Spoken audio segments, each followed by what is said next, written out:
¿Qué tal, Martín? ¿Cómo estás? Somos Damiana y Fabián. Buenos días. Buenas tardes. Buenas tardes, Damiana, Fabián. Me Eh, encantó tu introducción, eh, me encantó. Bien abarcativa. Vamos por lo primero, por lo positivo. ¿Es necesaria para la economía argentina esta inyección de dólares escondidos? A ver, vamos a confiar en los datos que anunció el gobierno, ¿no? Parecería ser que sí, y que la mejor solución para esto no es emitir, sino poner sobre el mercado formal, sobre la economía formal, el dinero de los argentinos, que en muchos casos el origen fue blanco.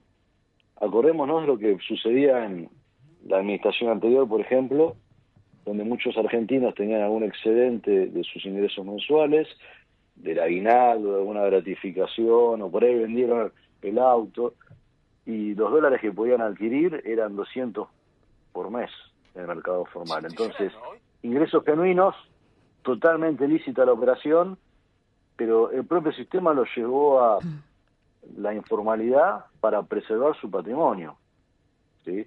Ujú. Entonces, bueno, tal vez lo que era inmoral era el régimen anterior, es algo que es discutible, ¿sí?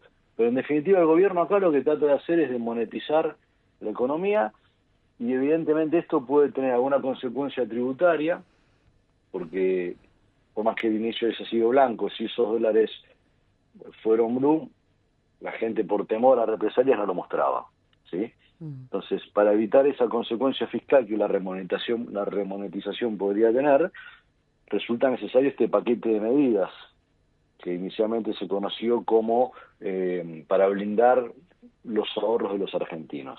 Ahora, por otro lado, y acá nos metemos con lo polémico, esto es se convierte en un paraíso para grandes entidades o organizaciones de narcotráfico dedicadas al delito organizado, al crimen y ni hablar al terrorismo. Estuvimos hablando durante la semana con una organización que lucha justamente contra.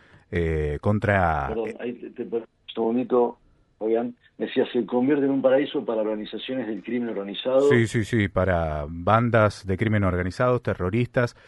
Puntualmente fue noticia en la semana el descabezamiento de una banda narcotraficante que opera en Chile, venezolana esta banda, y estaban justo, y esto fue noticia porque la ministra Bullrich lo exhibió como un triunfo de la inteligencia argentina. Bueno, triangulaban mucho dinero en otros países con destino a Chile y se estaba armando una sucursal acá en la Argentina. Va a ser una buena herramienta esta, si se quiere, laxitud o flexibilidad legal, va a ser un importante atractivo para blanquear estos dineros mal habidos. Permitir, hay una discrepancia, ¿sí? Yo no creo que sea tan así, porque en definitiva los controles siguen estando, las obligaciones de los sujetos obligados no cambian. Recordemos que los sujetos obligados son los que intervienen en alguna posible transacción que se use para el lavado, ¿no? Sí. Ujú. Bancos, entidades de registro de propiedad automotor, inmobiliaria, etcétera. Simplemente lo que ha habido es un aumento del umbral para pedir información de origen de los fondos, ¿sí? Los umbrales habían estado bastante bajos, lo Sí, cual originaba que todo era reportable. En 200.000 pesos estaba el Por umbral. eso, y eso en cierta forma, Fabián, puede ser contraproducente, porque los organismos pueden estar inundados de información. Si bien hoy hay tecnología, inteligencia artificial, evidentemente cuando estás inundado de papeles no puedes trabajar con sentido común, con método, con eficiencia y con eficacia. Yo por eso creo que esta mejora en los umbrales, suba los valores mínimos para ciertos reportes y para ciertos controles, son para mejora del sistema, ¿sí? Por Sí, eso sí, que ahí permitime discrepar, porque hay una práctica que es patente. Todos los ROS que se han generado, incluso toda la información que tenía la agencia de recaudación antes AFIP o IARCA controlar la vida de los argentinos no fueron eficientes. Entonces creo que esta mejora en los valores sin duda, o permitirme confiar en que va a servir para mejorar la eficiencia y la eficacia de los controles que los organismos tienen que hacer, no buscando hormigas, sino tal vez tratando de encontrar elefantes. Martín, los que tal vez somos bajo relación de dependencia, la gente que es relación de dependencia y que tiene que presentar un formulario a fin de año, todo el CIRAJIT creo que es, ¿no? ¿Eso se modifica? ¿Tenés idea cómo se...? Porque hay gente que está escuchando que también tiene que hacer ciertas gestiones que mucho antes las hacían los empleadores y ahora las hace cada uno y no entiende mucho de todo esto, ¿no? Bueno, si querés vamos con un poco más de precisión a lo que sería la declaración jurada simplificada de ganancias. Ahí está, sí. Esto principalmente es para los autónomos. Uh-huh. Los autónomos, los sujetos inscritos en ganancias, que podría ser un profesional que ejerce su actividad en forma independiente, un médico, un abogado, un odontólogo, o alguien que tiene inmuebles y los alquila. ¿Solamente eso? Por ejemplo, un emprendedor que, no sé, compra y vende ropa. También, eso también. Sí, un autónomo, un comerciante. Un autónomo, sí. Sí. No necesariamente profesional, ok. No, te puedo decir un plomero, un gasista, alguien que ejerce un oficio, uh-huh. ¿sí? Un carpintero. Esos que están inscritos en el régimen general y pagan ganancias y pagan IVA, hasta el momento la declaración jurada de ganancias lo que contiene es una parte principal que es la determinación de la ganancia del año, ingresos menos gastos, eso da lugar al impuesto, uh-huh.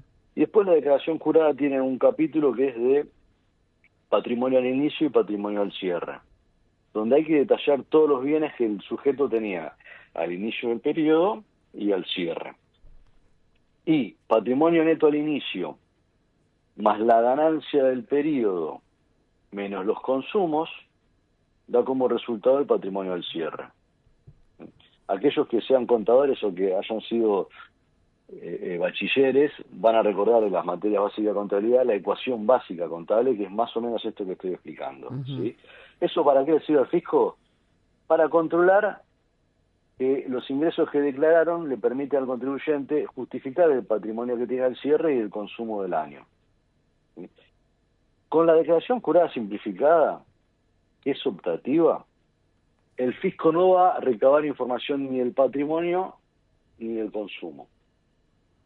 Esto es lo que le va a permitir a los que adhieran, principalmente a los autónomos, es un menor control sobre su vida personal, los consumos y la parte patrimonial. Y esto cierra con la propuesta del gobierno de monetizar la economía a través de usar los dólares que están en el colchón, en el canuto. ¿Sí? Es solamente para los que adhieren al régimen simplificado de ganancias, sí. No para los monotributistas, tampoco para los empleados en relación de dependencia, porque los empleados en relación de dependencia no presentan la declaración jurada con todo el patrimonio y los consumos.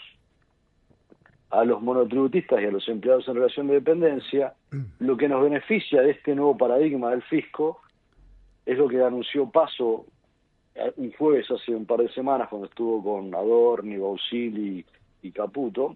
Recordemos que Paso es el titular del ARCA, ¿no? Uh-huh. Que se eliminaban ciertos regímenes de información, por ejemplo, las compras con tarjeta de débito y crédito, que todos los consumos que se hacen en un comercio los termina recibiendo ARCA, y también se elevan los montos en los cuales las compras requieren la identificación del consumidor final. Estos regímenes de información dejan de controlar a todos los ciudadanos, opten por el sistema simplificado de declaración jurada de ganancias o no. Ajá. ¿Y eso? Lo cual también les permite utilizar el canuto, sí, pero no por la declaración jurada simplificada, sino por un menor control, o mejor dicho, un control sobre cifras que no sean exiguas.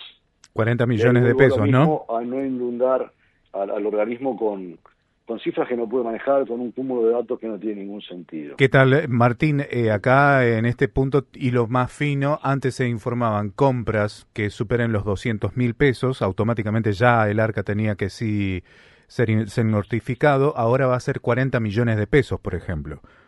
Sí, señor. Ahora, por ejemplo, una familia que estuvo guardando dólares todo este tiempo, no tuvo la necesidad de usarlo en este año y medio de congelamiento económico y tiene dólares guardados todavía, resistieron los embates de la economía argentina y dicen, bueno, me compro un auto, por ejemplo.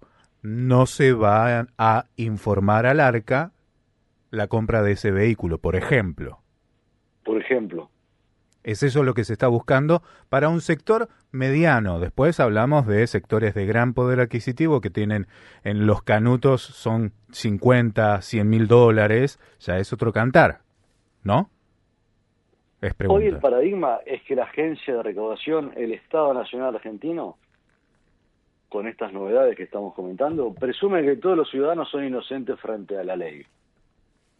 Entonces pueden disponer de sus canutos libremente, para eso sí. Libera o aumenta los márgenes de control.